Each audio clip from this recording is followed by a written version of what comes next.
Hi guys, नमस्कार। कैसे हैं सभी लोग? उम्मीद करता हूँ सभी अच्छे होंगे और मैं भी अच्छा हूँ।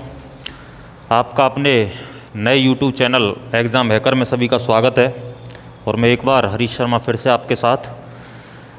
जैसा कि आपको पता है, बार बार मुझे कहने की अभी ज़रूरत पड़ेगी कि हमारी जो क्लास हो रही थी हमारे पुराने चैनल उदय क्लासेस पर, वो हमारा पुराना चैनल हैक हो चुका है। इस वजह से आपकी सेवा के लिए मैंने नया चैनल बना करके तैयार किया है, जो कि आपको वीडियो इस चैनल पर प्राप्त हुई है, जिसका नाम है एग्ज़ाम हैकर। तो इसमें हमने प्यारे बच्चों जो शुरुआत की थी वो सबसे पहले इंडियन पॉलिटी से इस चैनल की शुरुआत की। और इंडियन पॉलिटी में हमारे लेक्चर 5 हो चुके हैं और आज हम जो कवर करेंगे वो लेक्चर 6वां होगा हमारा। और जैसा कि आपको अच्छे तरीके से पता है कि इंडियन पॉलिटी में हमने सबसे पहले ही constitutional development of India, Bharat का संवैधानिक विकास से शुरुआत की। और भारत का संवैधानिक विकास आज की क्लास में बिल्कुल कंप्लीट हो जाएगा। यानी आज आपका लेक्चर 6 है और लेक्चर 6 तक आपका पूरा का पूरा कॉन्स्टिट्यूशनल डेवलपमेंट ऑफ इंडिया जो है वो कंप्लीट हो जाएगा। भारत का संवैधानिक विकास आज की क्लास में हम बिल्कुल एंड कर देंगे। और जो बच्चे नए हैं उनसे मेरा कहना है, जो पुराने उनको तो पता ही है कि मेरी पढ़ाने की जो स्टाइल है, जो तरीका है वो कैसा है। सारा का सारा मैं बिल्कुल बेसिक से लेकर के चलता हूँ और किसी भी हायर एग्ज़ाम तक के लिए मैं कमी नहीं छोड़ता हूँ। जो मेरे पुराने चैनल पर क्लास हो रही थी ठीक उसी तरीके से, उसी सीक्वेंस को ध्यान में रखते हुए इस चैनल पर भी उसी तरीके से, उसी अंदाज में क्लास होंगी। लेकिन प्यारे बच्चों, सबसे बड़ी बात यहाँ पर अभी ये है कि एक वीडियो शूट करना, ऑफलाइन क्लास डालना एक कठिन काम होता है टीचर के लिए, और ऑनलाइन में एक बड़ा आसान काम होता है। क्योंकि ऑफलाइन में टीचर को भी थोड़ी सी बोरियत महसूस होती है, लेकिन जो ऑनलाइन की बात आती है तो ऑनलाइन में सभी बच्चे लाइव चलते हैं, क्वेश्चन पुटअप करते हैं, टीचर उनका आंसर भी देता है, तो वहाँ पर बहुत सारी आसानी होती है। तो सबसे पहले ये नया चैनल है और नए चैनल पर यूट्यूब की कंडीशन के मुताबिक अगर मैं बात करता हूँ तो जब तक चैनल पर 1000 सब्सक्राइबर पूरे कंप्लीट नहीं होते हैं तब तक लाइव आने में मैं सक्षम नहीं हो पाऊँगा। तो आपसे मेरा एक ही बात के लिए कहना है कि फटाफट से जितना जल्दी हो सके आप 1000 सब्सक्राइबर पूरे कीजिए, जिससे आपकी ज़्यादा से ज़्यादा क्लास हो सकें लाइव सेशन के दौरान। क्योंकि ऑफलाइन वीडियो शूट करने में मैं आपको ज़्यादा क्लास नहीं दे सकता हूं, मुझे भी थोड़ा अजीब लगता है ऑफलाइन वीडियो शूट करने में। तो इसी बात के लिए जितना जल्दी आप 1000 सब्सक्राइबर पूरे करेंगे, चैनल को शेयर करेंगे, वीडियो को शेयर करेंगे, सारे के सारे जितने भी आपके पास में एजुकेशनल ग्रुप हैं उन सभी में इसको शेयर करें। जितनी भी आपके पास सोशल साइट्स हैं उन पर सभी को शेयर करें, चाहे वो इंस्टाग्राम है, चाहे वो फेसबुक है, चाहे वो व्हाट्सअप है, चाहे वो टेलीग्राम है। तो मेरा आपसे बस यही कहना है कि फटाफट से जितना जल्दी आप वीडियो को शेयर करेंगे और जितने जल्दी से जल्दी आप 1000 सब्सक्राइबर पूरे कराएंगे, उतना ही जल्दी मैं कम से कम पर डे 5 से 6 क्लास लेकर के लाइव आपके सामने उपस्थित हो जाऊंगा। लेकिन जब तक 1000 सब्सक्राइबर पूरे नहीं होते हैं तब तक मैं आपको 1 या 2 ही क्लास पर डे दे पाऊँगा। और जैसा कि आपको पता है कि कल मैंने जनरल साइंस की क्लास की भी शुरुआत कर दी है। इंडियन पॉलिटी एक कोर्स चल ही रहा है, मैथ की भी क्लास में स्टार्ट कर दूंगा। लेकिन आप फटाफट से वीडियो को शेयर करें, चैनल को शेयर करें और जल्दी से जल्दी 1000 सब्सक्राइबर पूरे करें। बिना कोई देरी किए हुए क्लास को प्रारंभ करते हैं। जैसा कि आप अच्छे तरीके से जानते हैं इंडियन पॉलिटी हम पढ़ रहे हैं और इंडियन पॉलिटी में आज हमारा लेक्चर 6 है, भारतीय राज व्यवस्था। तो हम कवर ही क्या कर रहे हैं? तो प्यारे बच्चों, इंडियन पॉलिटी को हम कवर कर रहे हैं, भारतीय राज व्यवस्था को, जिसमें आज हमारा लेक्चर नंबर 6 है, अर्थात क्लास नंबर जो है वो हमारी 6 है। क्लास नंबर 6 की बात करते हैं तो हमने इंडियन पॉलिटी की शुरुआत जो की थी वो की थी कॉन्स्टिट्यूशनल डेवलपमेंट ऑफ इंडिया से, भारत का संवैधानिक विकास से।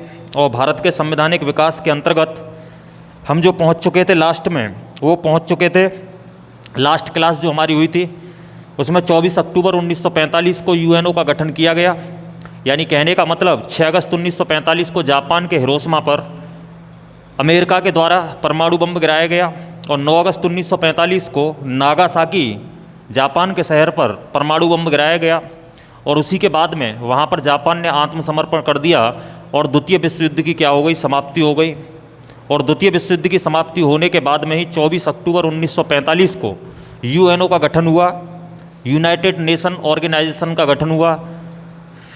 अर्थात कहने का मतलब इस ऑर्गेनाइजेशन का जो गठन किया गया वो केवल विश्व में शांति बनाने के लिए। तो यहाँ पर जैसे ही द्वितीय विश्व युद्ध की समाप्ति हुई तो यूरोप कंट्री जो हुआ करते थे उनमें इतना भयंकर रिसेशन आया, इतना भयंकर मंदी आई कि वो अपने देश की अर्थव्यवस्था को चलाने में ही परेशानी महसूस करने लगे, जबकि दूसरे देश में जाकर के शासन करने की बात तो बहुत दूर की रही। तो इसी बात के लिए भारत को जल्दी आज़ादी मिलने का जो रीज़न रहा वो यही रहा कि सबसे पहली बात, यूरोप में रिसेशन का दौर, मंदी का दौर, जिससे भारत में आकर के अंग्रेज़ों को शासन चलाने में कठिनाई महसूस होना। और दूसरा रीज़न जो रहा वो ये रहा कि 24 अक्टूबर 1945 को यूएनओ का गठन हुआ, तो यूएनओ ने ब्रिटिश पर दबाव डाला कि जितने भी देशों को आपने गुलाम किया हुआ है उन सबको आप धीरे धीरे रिहा कीजिए, जिससे कि आने वाले समय में कहीं तीसरे विश्व युद्ध की संभावना न बन जाए।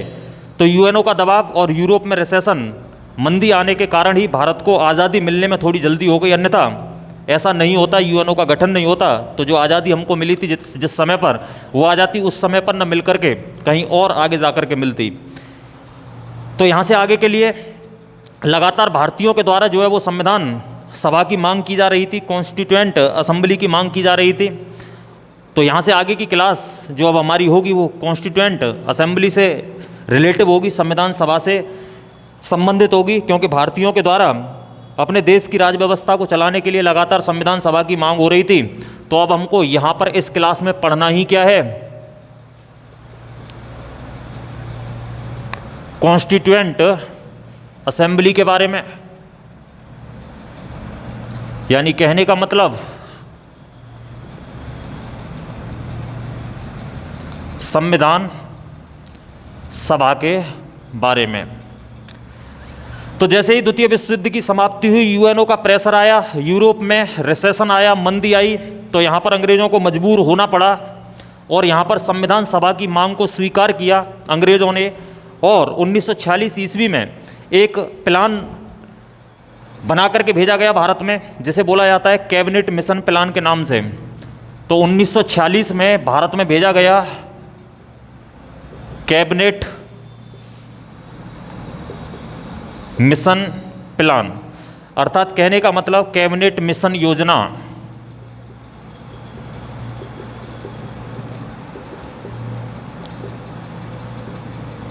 यानी इसका प्रस्ताव ब्रिटिश पार्लियामेंट में 1946 में पारित हुआ।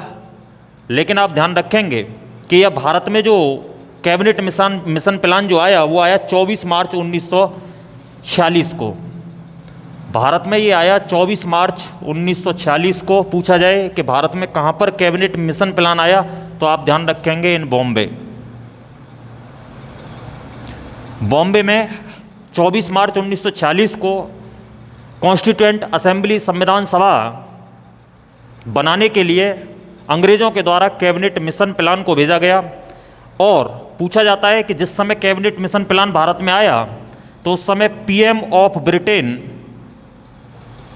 यानी ब्रिटेन का प्रधानमंत्री कौन था, तो अच्छे तरीके से जानते हैं, क्लीमेंट एटली।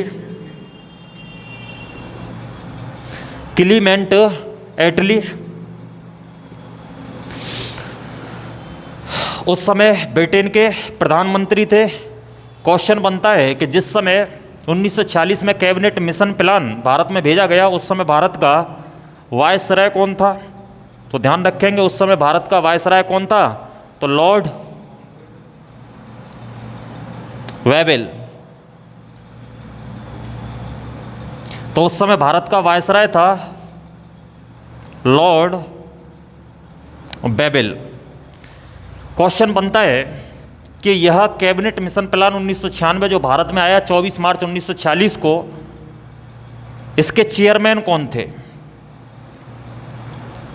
यानी कहने का मतलब ये किसकी अध्यक्षता में भेजा गया था।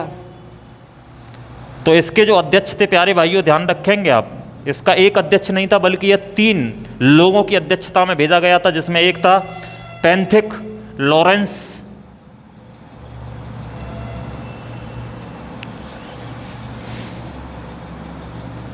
दूसरा जो था वो था अलेक्जेंडर,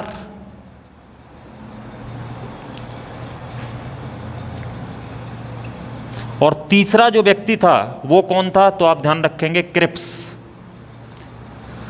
तो 1946 में कैबिनेट मिशन प्लान ब्रिटेन की पार्लियामेंट में प्रस्तावित हुआ और पारित करके भारत में जो भेजा गया वो 24 मार्च 1946 को बॉम्बे आया। पूछ लिया जाता है कि उस समय जिस समय भारत में कैबिनेट मिशन प्लान भेजा गया उस समय पीएम ऑफ ब्रिटेन कौन था, तो आप ध्यान रखेंगे क्लीमेंट एटली। उस समय भारत का वायसराय कौन था, तो लॉर्ड बेवल। किसकी अध्यक्षता में कैबिनेट मिशन प्लान को बना करके तैयार किया गया था, तो 3 लोगों की अध्यक्षता में, पेंथिक लॉरेंस, अलेक्जेंडर और क्रिप्स। और यहाँ पर एक रिपोर्ट सबमिट करी गई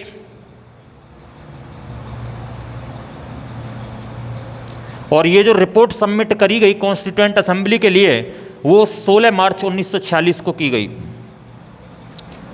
क्या आप अपनी कॉन्स्टिट्यूएंट असेंबली का निर्माण कीजिए इस रिपोर्ट के ज़रिए, और जो 16 मार्च 1946 को रिपोर्ट जो है वो जारी की गई इस कैबिनेट मिशन प्लान के तहत। और इंडिया में first election of constituent assembly 2 जुलाई 1946 को हुए। आप ध्यान रखेंगे 2 जुलाई 1946 को first election of constituent assembly.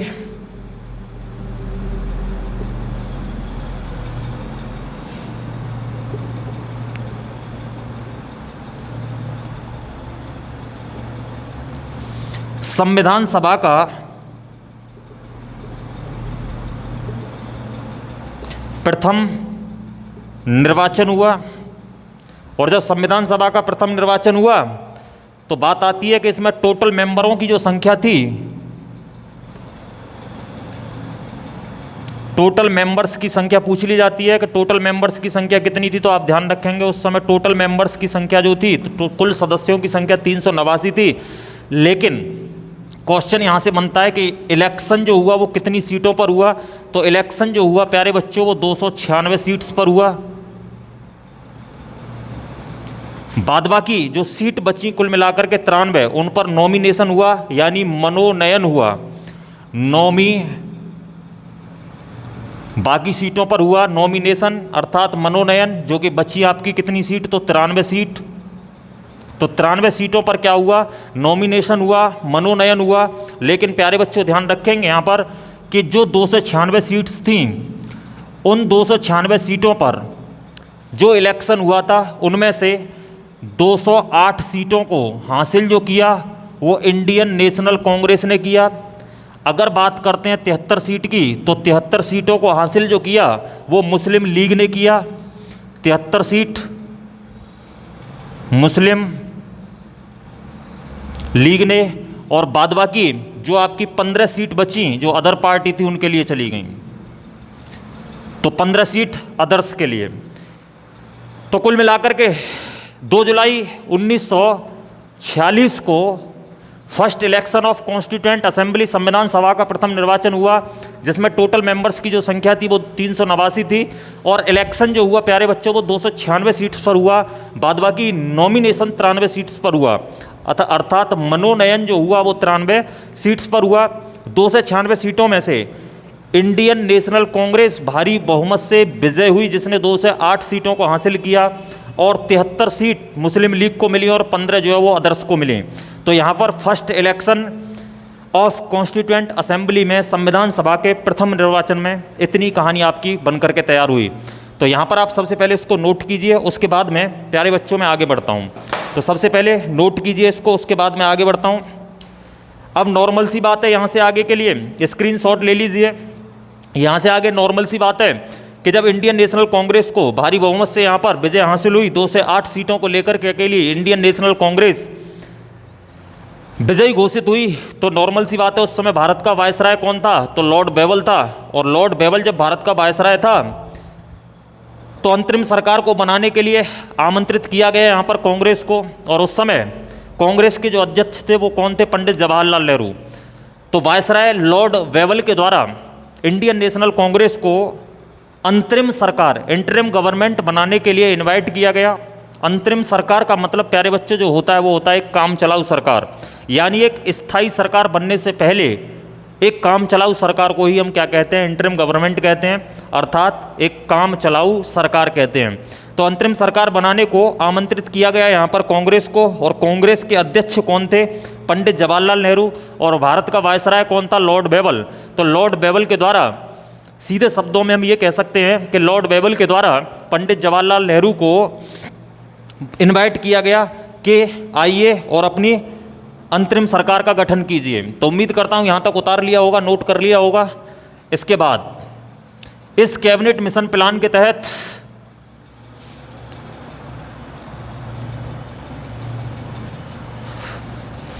प्यारे बच्चों जो नए हैं उनसे मेरा एक ही कहना है कि मेरा उदय क्लासेस जो पुराना चैनल था वो हैक हो चुका है, मेरे हाथों से निकल चुका है। लगातार प्रयास कर रहा हूँ हासिल करने का। आपकी सेवा के लिए मैंने नए चैनल एग्ज़ाम हैकर को तैयार किया है। तो मेरी सभी क्लास इसी पर होंगी, लेकिन अभी लाइव आने में थोड़ा वक्त लगेगा, और वो वक्त कितना लगेगा वो आपके ऊपर निर्भर करता है, क्योंकि यूट्यूब की कंडीशन के मुताबिक जब तक आपके 1000 सब्सक्राइबर कंप्लीट नहीं होते हैं तब तक आप लाइव नहीं जा सकते हैं। तो फटाफट से वीडियो को शेयर कीजिए। यहाँ तक की क्लास कैसी लगी, आपके पास वक्त है, 30 सेकंड का कमेंट करके बताइए। और जो लोग मेरी क्लास को कर रहे हैं वो मुझे इतना कमेंट करके ज़रूर बताएं कि क्लास कैसी लगी, अच्छी लगी, गलत लगी। अगर अच्छी लगी तो लाइक करें, अगर गलत लगी तो अनलाइक करें, लेकिन कुछ ना कुछ ज़रूर करें, ठीक है। तो यहाँ पर वायसराय लॉर्ड बेबल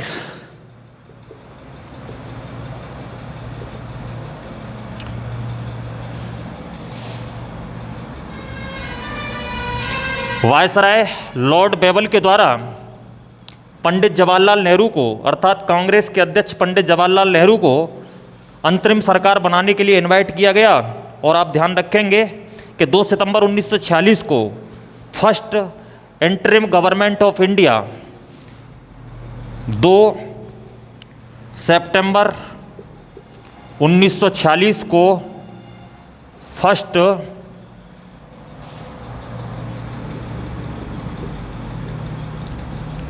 इंटरिम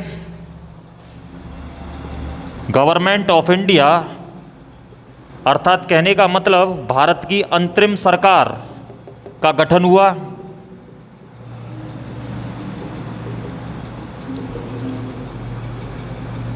पूछ लिया जाता है कि अंतरिम सरकार, जिस समय कांग्रेस को इनवाइट किया गया था अपनी अंतरिम सरकार का गठन करने के लिए, उस समय कांग्रेस के चेयरमैन कौन थे? तो आप ध्यान रखेंगे उस समय कांग्रेस के चेयरमैन थे पंडित जवाहरलाल नेहरू।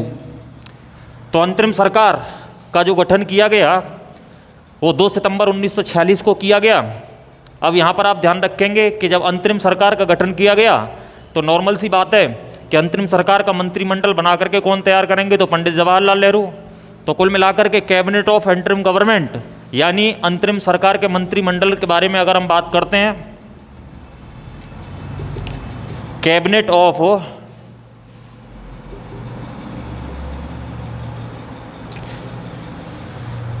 इंटरिम गवर्नमेंट अर्थात अंतरिम सरकार का मंत्रिमंडल बना करके तैयार किया गया पंडित जवाहरलाल नेहरू की अध्यक्षता में। तो किसको क्या क्या पद दिया गया आप साथ के साथ नोट करेंगे, अपने नोट्स बनाएंगे अच्छे तरीके से। सबसे पहले अगर हम बात करते हैं तो prime minister and foreign minister,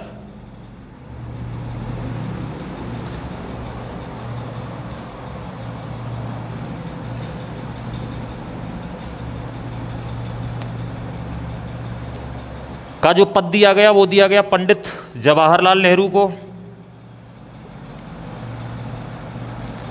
अर्थात कहने का मतलब दूसरे शब्दों में आप कह सकते हैं कि राष्ट्रमंडल संबंध और विदेशी मामलों की जो देखरेख करेंगे वो कौन करेंगे? पंडित जवाहरलाल नेहरू। यानी राष्ट्रमंडल और विदेशी मामलों की जो देखरेख करेंगे वो पंडित जवाहरलाल नेहरू। पूरा का पूरा मंत्रिमंडल, दूसरा नाम आप ध्यान रखेंगे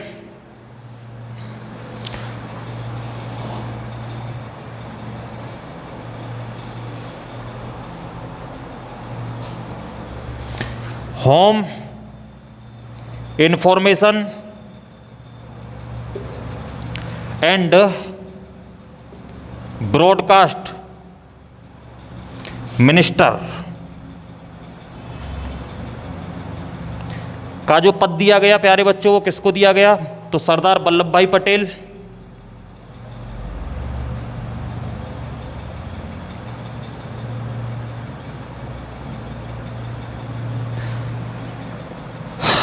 होम, इंफॉर्मेशन और ब्रॉडकास्टिंग मिनिस्टर जो बनाया गया वो किसको बनाया गया? सरदार वल्लभ भाई पटेल को। अर्थात दूसरे शब्दों में हम कह सकते हैं गृह, सूचना एवं प्रसारण मंत्री। तो गृह, सूचना एवं प्रसारण मंत्री, हिंदी वाले हिंदी में नोट कर सकते हैं। गृह, सूचना एवं प्रसारण मंत्री का जो पद दिया गया वो दिया गया सरदार वल्लभ भाई पटेल को। इसके बाद नेक्स्ट तीसरा नाम एजुकेशन मिनिस्टर।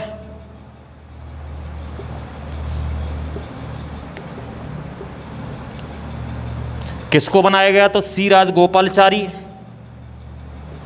सी राज गोपालचारी अर्थात हिंदी वाले नोट करेंगे शिक्षा मंत्री जो बनाया गया वो किसको बनाया गया? सी राज गोपालचारी को। इसके बाद next food and agriculture minister किसको बनाया गया? Doctor Rajendra Prasad.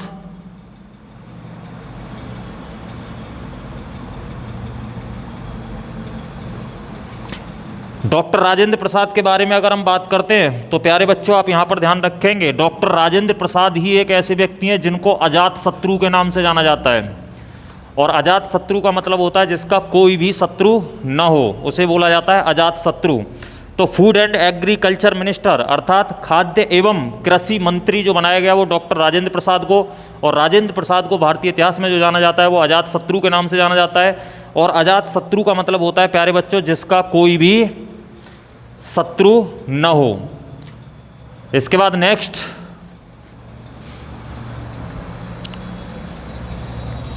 Number 5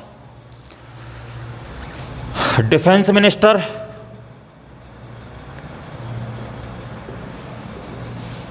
defence minister का जो पद दिया गया वो सरदार Baldev Singh.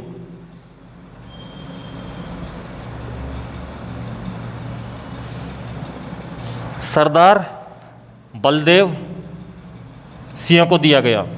Next labour minister.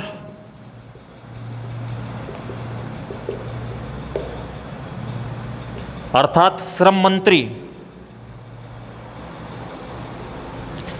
का जो पद दिया गया वो दिया गया बाबू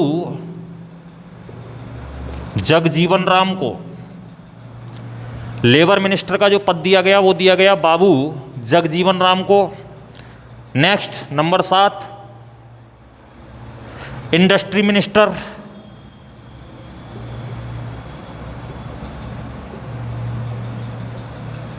औद्योगिक मंत्री का जो पद दिया गया वो दिया गया जॉन मथाई को। जॉन मथाई इंडस्ट्री मिनिस्टर अर्थात उद्योग मंत्री जो बनाया गया वो किसको बनाया गया? जॉन मथाई। उम्मीद करता हूँ यहाँ तक उतार लिया होगा। अगर उतार लिया है तो कमेंट करके बताइए यहाँ तक समझ में आया या नहीं आया, क्योंकि ऑफलाइन क्लास में इतना मज़ा नहीं आता जितना ऑनलाइन में। तो प्यारे बच्चों जल्दी से जल्दी वीडियो को फैला दो पूरे देश में, जिससे जल्दी से जल्दी 1000 सब्सक्राइबर पूरे हो सकें और आप पूरी क्लासों का लुफ्त ले सकें, लाइव क्लासों का। तो मेरा आपसे एक ही कहना है, जितना हो सके उतना तेज़ी से आप यहाँ पर वीडियो को शेयर करें। Next number 8 law minister.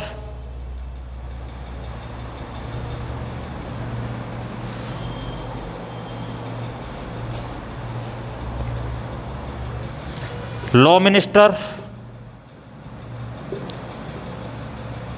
यानी कहने का मतलब कानून मंत्री या विधि मंत्री बोल सकते हो। तो जोगेंद्र नाथ मंडल।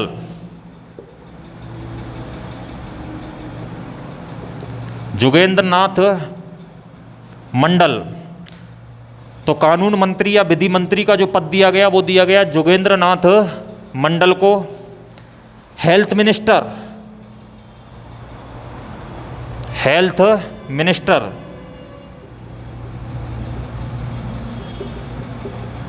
अर्थात दूसरे शब्दों में हिंदी में कह सकते हैं स्वास्थ्य मंत्री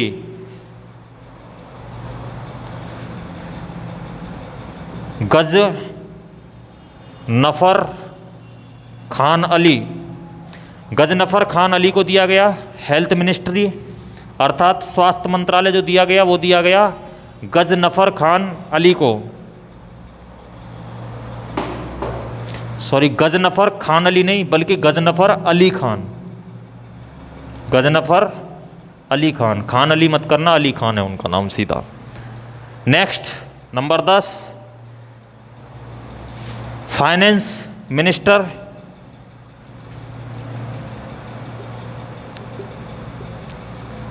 यानी वित्त मंत्री जो बनाया गया वो लियाकत अली खान। और ये नाम बहुत ही इम्पोर्टेंट, लियाकत अली खान। और ये वही लियाकत अली खान है कि जब भारत से पाकिस्तान अलग होगा तो स्वतंत्र पाकिस्तान के जो सबसे पहले प्रधानमंत्री बनेंगे वही लियाकत अली खान हैं। नेक्स्ट, माइंस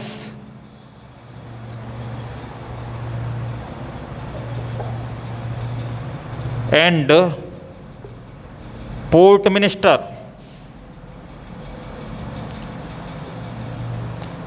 माइंस का मतलब होता है आपकी खाने, पोर्ट का मतलब बंदरगाह। खान और बंदरगाहों का जो मंत्री बनाया गया वो CH भाभा। किसको बनाया गया? CH Bhabha. Next number 12, railway minister. Exam में इस कैबिनेट से काफ़ी ज़्यादा नाम पूछे जाते हैं, प्यारे बच्चों ध्यान रखना। रेलवे मिनिस्टर बेहद इंपॉर्टेंट नाम, ये पद दिया गया महिला को, अरुणा आसफ अली।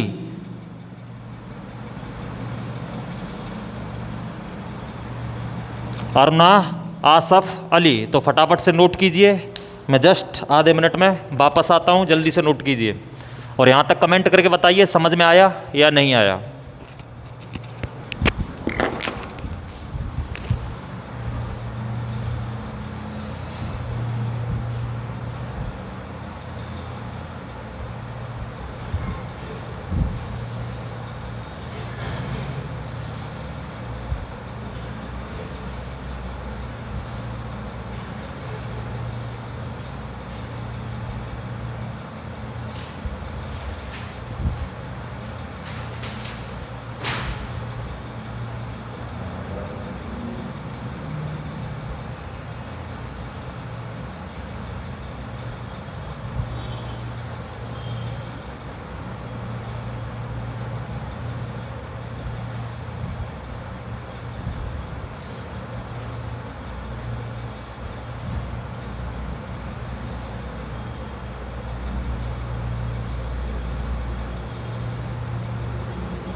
चलिए वेलकम बैक। तो उम्मीद करता हूँ यहाँ तक आपने नोट कर लिया होगा। इसके बाद आगे बढ़ते हैं। तो नॉर्मल सी बात है, जब कुल मिलाकर के अंतरिम सरकार का मंत्रिमंडल बनकर के तैयार हो जाएगा तो कॉन्स्टिट्यूएंट असेंबली की संविधान सभा की मीटिंगें स्टार्ट हो जाएंगी। तो यहाँ से आगे जब अंतरिम सरकार का मंत्रिमंडल बनकर के तैयार हो जाएगा तो उससे आगे का काम ही क्या होगा कि इस मंत्रिमंडल के द्वारा संविधान सभा की मीटिंगें स्टार्ट होंगी, क्योंकि संविधान का निर्माण करना होगा। तो यहाँ से आगे के लिए प्यारे बच्चों आप नॉर्मल सी वेशभूषा में समझ सकते हैं, रटने की कोशिश मत कीजिए। आप खुद दिमाग खर्च करके देखिए कि जब संविधान सभा का निर्माण हो चुका है और कैबिनेट बन चुका है, मंत्रिमंडल बन चुका है, तो उस मंत्रिमंडल का अब काम ही क्या होगा, आगे के लिए संविधान के बारे में सोचना। तो अब यहाँ से आगे के लिए जो मंत्रिमंडल था इसकी क्या होंगी, मीटिंग होंगी। तो यहाँ से आप प्यारे बच्चों ध्यान रखेंगे कि first meeting of constituent assembly, अगर हम बात करते हैं फर्स्ट मीटिंग ऑफ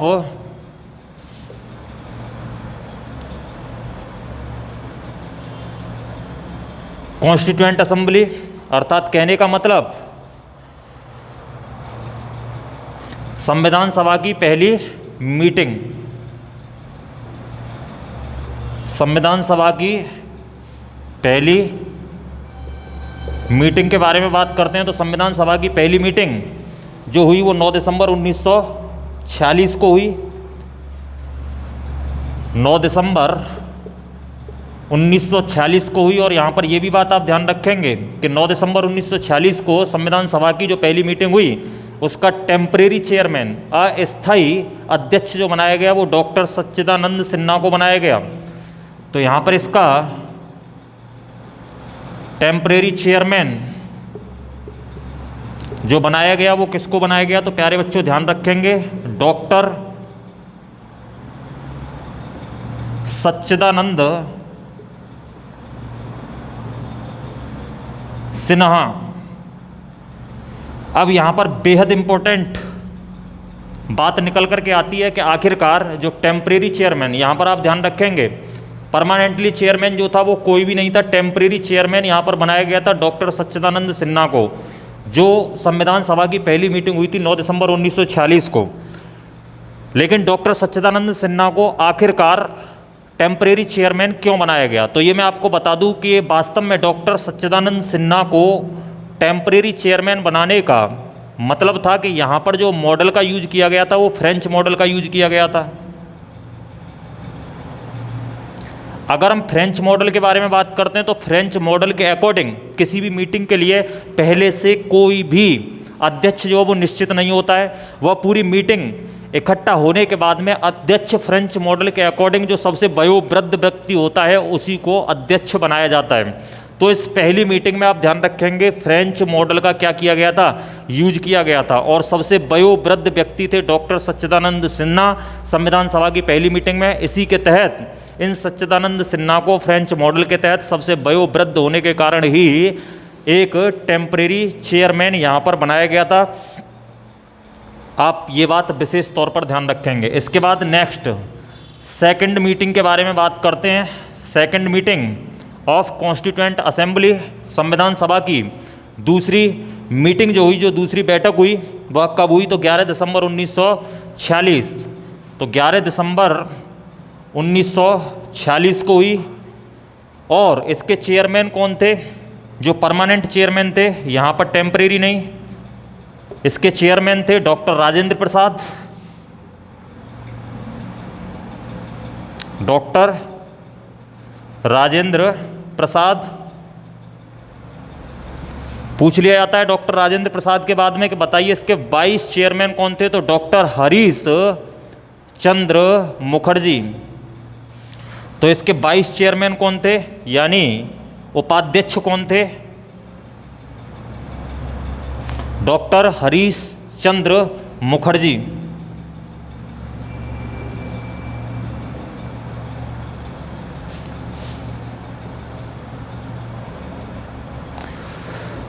इसके उपाध्यक्ष थे डॉक्टर हरीश चंद्र मुखर्जी। क्वेश्चन बनता है कि इसके लीगल एडवाइजर कौन थे? और लीगल एडवाइजर को बोल दिया जाता है वैधानिक सलाहकार। हिंदी में लिख लेना आप, वैधानिक सलाहकार। तो लीगल एडवाइजर कौन थे? तो आप ध्यान रखेंगे BN राव। लीगल एडवाइजर बनाकर के तैयार किया गया वैधानिक सलाहकार कौन थे? तो आप ध्यान रखेंगे यहाँ पर BN राव। उम्मीद करता हूँ यहाँ तक क्लियर होगा। इसके बाद में अगर हम बात करते हैं प्यारे बच्चों थर्ड मीटिंग के बारे में, तो थर्ड मीटिंग हुई 13 दिसंबर 1946 को। तो यहाँ पर मैं थर्ड कर देता हूँ केवल। Third meeting of constituent assembly 13 दिसंबर 1946। 13 दिसंबर 1946 को तीसरी मीटिंग हुई थी संविधान सभा की। और इस संविधान सभा की तीसरी मीटिंग में जो तय हुआ वो क्या तय हुआ उसके बारे में डिस्कस करते हैं।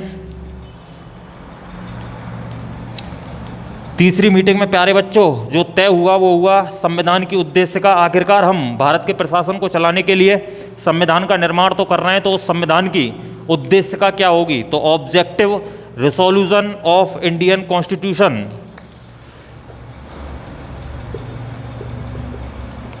Objective resolution of Indian constitution by Pandit Jawaharlal Nehru.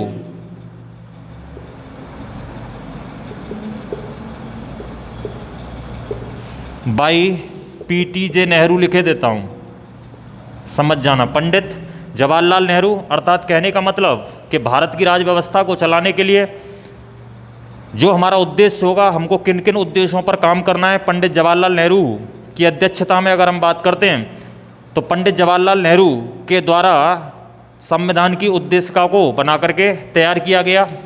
तो यहाँ पर आप ध्यान रखेंगे संविधान की उद्देशिका, संविधान की उद्देशिका, और संविधान की उद्देशिका आगे जाकर के संविधान का क्या बनी? प्रियम्बल।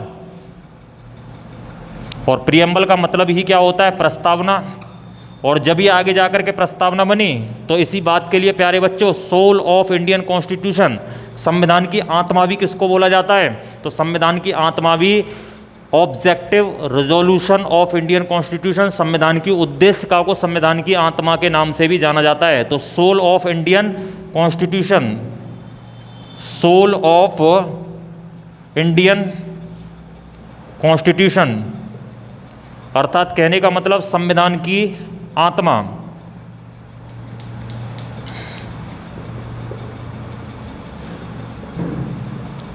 संविधान की आत्मा बोला जाता है संविधान की उद्देशिका को।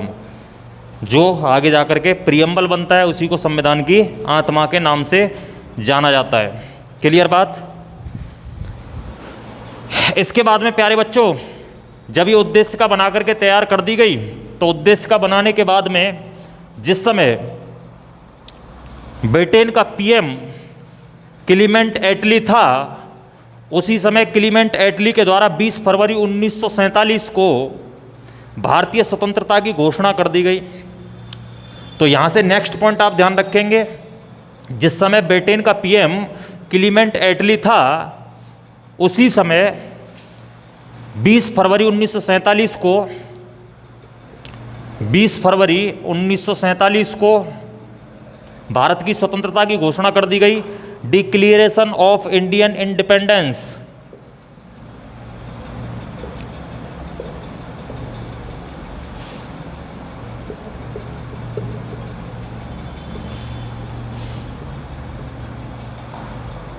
भारतीय स्वतंत्रता की घोषणा।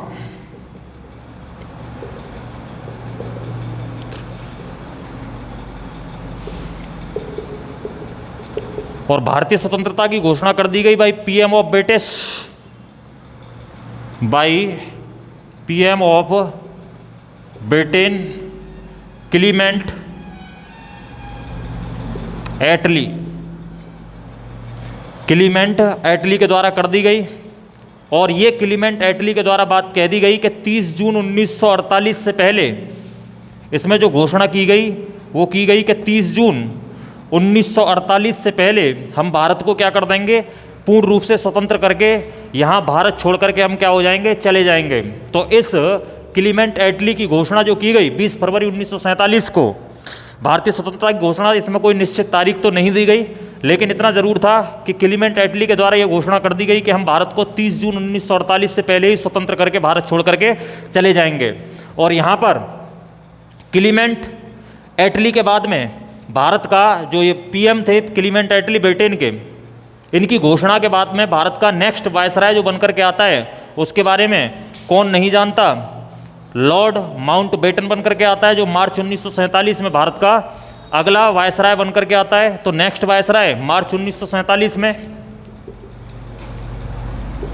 घोषणा के बाद में 1947 में नेक्स्ट वायसराय जो बनकर के आता है मार्च 1947, मार्च लिख लेना इसमें, मार्च 1947 में, मार्च 1947 में वायसराय बनकर के आता है Lord Mountbatten. Lord Mountbatten. और लॉर्ड माउंट बैटन जब वायसराय बनकर के आता है तो इसी के द्वारा पार्टीशन काउंसिल का गठन किया जाता है। पार्टीशन काउंसिल का गठन किया जाता है, अर्थात विभाजन परिषद का गठन किया जाता है। विभाजन परिषद का गठन किया जाता है इसी वायसराय के द्वारा। और इसमें विभाजन परिषद में जो मेंबर्स रखे जाते हैं वो 2 मेंबर्स रखे जाते हैं, एक पंडित जवाहरलाल नेहरू, दूसरे सरदार वल्लभ भाई पटेल। पंडित जवाहरलाल नेहरू और दूसरे सरदार वल्लभ भाई पटेल।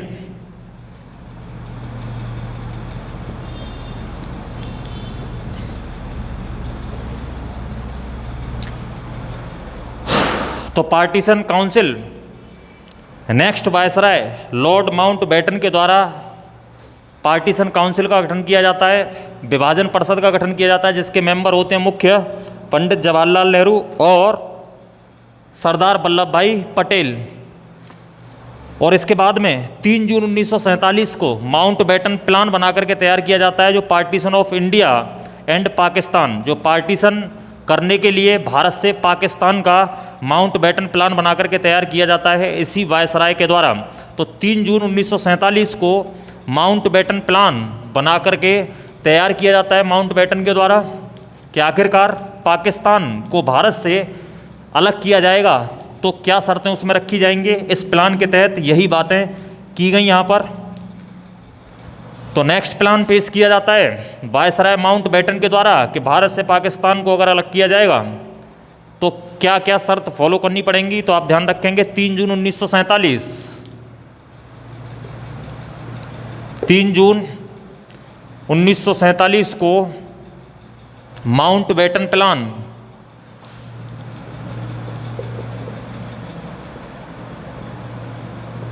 बना करके तैयार किया जाता है वायसराय के द्वारा। और ये किस बात के लिए किया जाता है तो प्यारे बच्चों ध्यान रखेंगे, partition of India and Pakistan,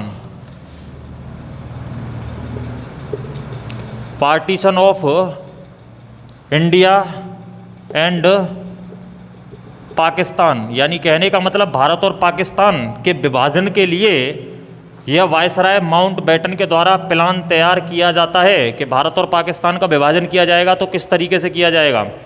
तो यहाँ पर इस प्लान के तहत क्या क्या शर्तें रखी गई थी ध्यान रखेंगे आप। एक शर्त तो रखी गई थी कि India will be divided into 2 sovereign state that is India and Pakistan, यानी भारत को 2 संप्रभु राज्यों में बांटा जाता है, एक होगा भारत और एक होगा पाकिस्तान। तो यहाँ पर आप ध्यान रखेंगे India will be divided into, India will be divided into 2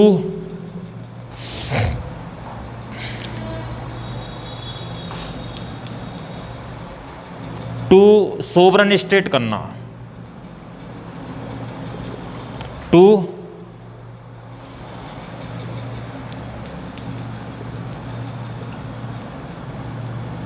sovereign states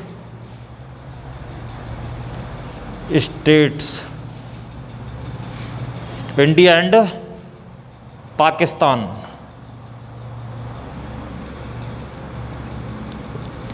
India and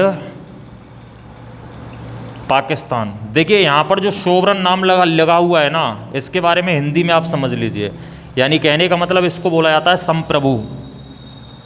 और प्यारे बच्चों संप्रभु का मतलब होता है, ये स्टेट्स का मतलब आप समझ सकते हैं, इसको तो राज्य बोला ही जाता है। यानी इंडिया को 2 संप्रभु राज्यों में बांट दिया जाएगा, जिसमें से एक होगा इंडिया और दूसरा होगा पाकिस्तान। और संप्रभु का मतलब होता है एक ऐसा स्टेट, यानी सोवरन स्टेट, संप्रभु स्टेट एक ऐसा स्टेट जिस पर किसी भी बाहरी शक्ति का कोई भी प्रेशर न हो, किसी भी बाहरी शक्ति का कोई भी दबाव न हो, उसको बोला जाता है संप्रभु स्टेट यानी सोवरन स्टेट। ठीक है, तो संप्रभु राज्य के बारे में समझ चुके होंगे कि एक ऐसा राज्य जिस पर किसी भी बाहरी शक्ति का कोई भी दबाव न हो। क्लियर बात यहाँ तक? क्लियर है? इसके बाद दूसरा इस प्लान के तहत जो था वो था पंजाब और बंगाल में जनमत संग्रह कराया जाएगा। पंजाब और बंगाल में जनमत संग्रह कराया जाएगा, जनमत संग्रह कराया जाएगा। देखिए प्यारे बच्चों, यहाँ पर मैं आपको बता दूं कि पंजाब और बंगाल में जनमत संग्रह कराने का मतलब क्या था। जनमत संग्रह का मतलब यहाँ पर यह है कि पंजाब और बंगाल के जो लोग हैं उनके बीच में एक संग्रह कराया जाएगा, और उस संग्रह में ये बात पूछी जाएगी कि पंजाब और बंगाल से कि आप इंडिया में रहना चाहते हो या फिर पाकिस्तान में रहना चाहते हो। अगर इंडिया में रहना चाहते हो तो अपनी मर्ज़ी से आप इंडिया में रह सकते हो, पाकिस्तान में रहना चाहते हो तो आप अपनी मर्ज़ी से पाकिस्तान में जा सकते हो। अगर दोनों में से कहीं पर भी नहीं रहना चाहते हो तो आप अपने आप में इंडिपेंडेंट हो सकते हो, अपने आप में अपने आप को स्वतंत्र भी रख सकते हो। तो ये बात आपको आज की डेट में अच्छे तरीके से पता है कि कौन कहाँ पर है। तो जनमत संग्रह का मतलब है कि पंजाब और बंगाल को ये मौका दिया गया था कि आप चाहे तो इंडिया में रह सकते हैं, चाहे आप पाकिस्तान में रह सकते हैं, चाहे आप स्वतंत्र रह सकते हैं। और यहाँ पर तीसरा इसी प्लान के तहत प्रिंसली स्टेट्स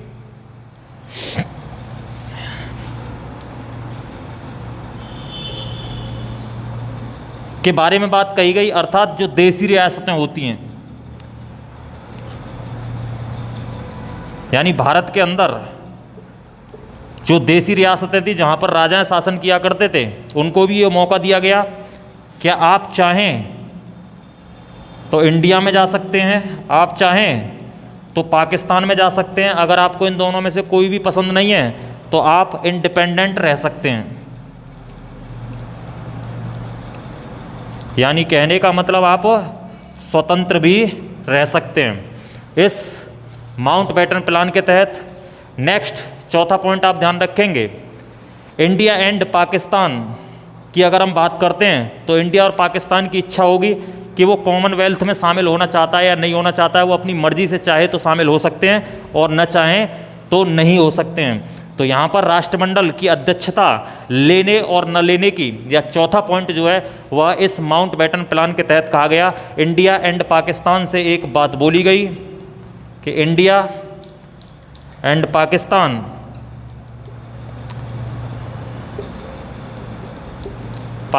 से एक बात बोली गई कि आप चाहें तो कॉमनवेल्थ राष्ट्रमंडल खेलों की अध्यक्षता ले सकते हैं अपनी मर्जी से, अगर ना चाहें तो नहीं ले सकते हैं। तो आप यहाँ पर ध्यान रखेंगे, कॉमनवेल्थ का मतलब राष्ट्रमंडल, कि आप चाहें तो राष्ट्रमंडल खेलों की अध्यक्षता ले सकते हैं, अगर न चाहें तो नहीं ले सकते हैं, वो आपके ऊपर है। तो माउंटबेटन प्लान के तहत ये वाली बातें की गई। प्यारे बच्चों, यहाँ तक आप नोट कीजिए फटाफट से और स्क्रीनशॉट लीजिए। क्लियर? बेहद इंपॉर्टेंट है माउंटबेटन प्लान। आखिरकार माउंटबेटन प्लान जो योजना थी, इसमें क्या क्या शर्तें रखी गई थी, ये विशेष इंपॉर्टेंट है। स्क्रीनशॉट ले लिया होगा, उम्मीद करता हूँ नोट भी कर लिया होगा, क्योंकि स्पीड ज़्यादा नहीं है, बहुत धीरे धीरे करा रहा हूँ, हर पॉइंट को बता करके चल रहा हूँ।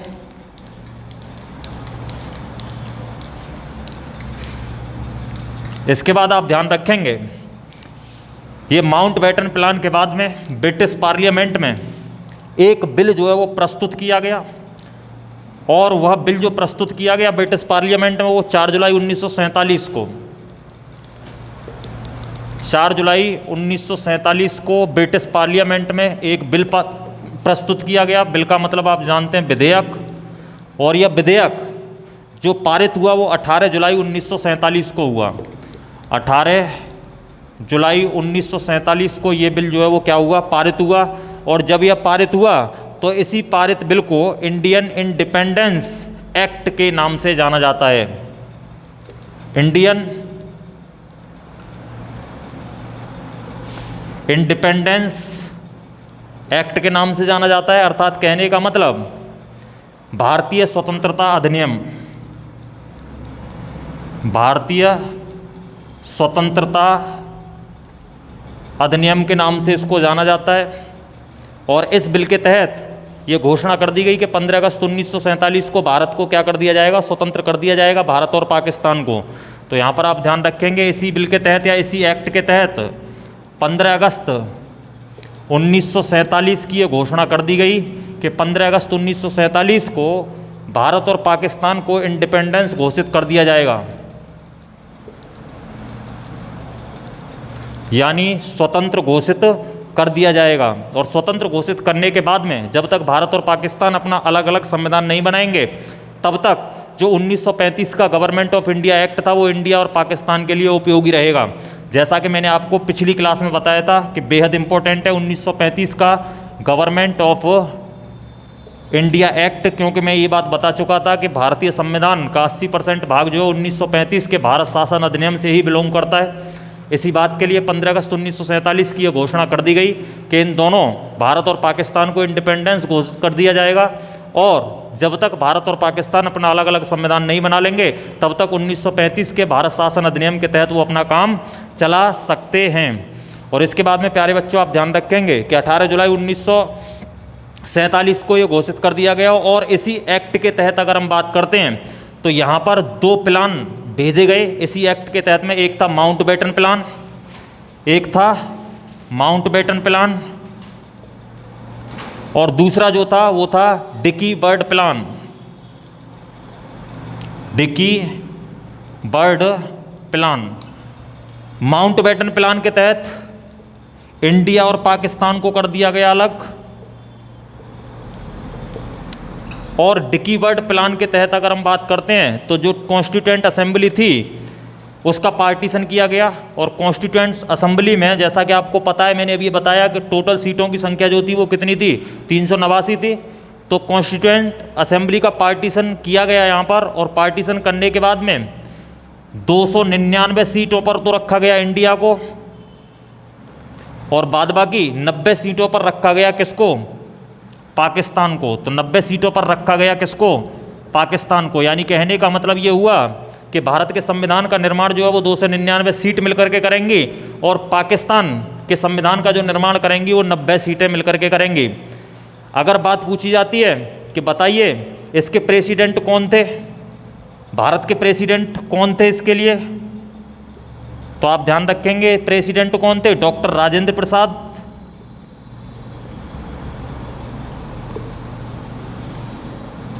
पूछ लिया जाता है प्यारे बच्चों के पाकिस्तान की 90 सीटों का जो बंटवारा हुआ, उन 90 सीटों में से ये बंटवारा पाकिस्तान के लिए कब किया गया था, तो 7 अगस्त 1947 को। ये भी बात ध्यान रखना, 7 अगस्त 1947 को किया गया था। 90 सीट दे दी गई थी कॉन्स्टिट्यूएंट असेंबली में से, संविधान सभा की 90 सीटों को दे दिया गया था कि जाइए 90 सीट आप जो है 90 सदस्य जा करके पाकिस्तान के संविधान का निर्माण करेंगे। और इनका प्रेसिडेंट किसको बनाया गया, तो मोहम्मद अली जिन्ना को।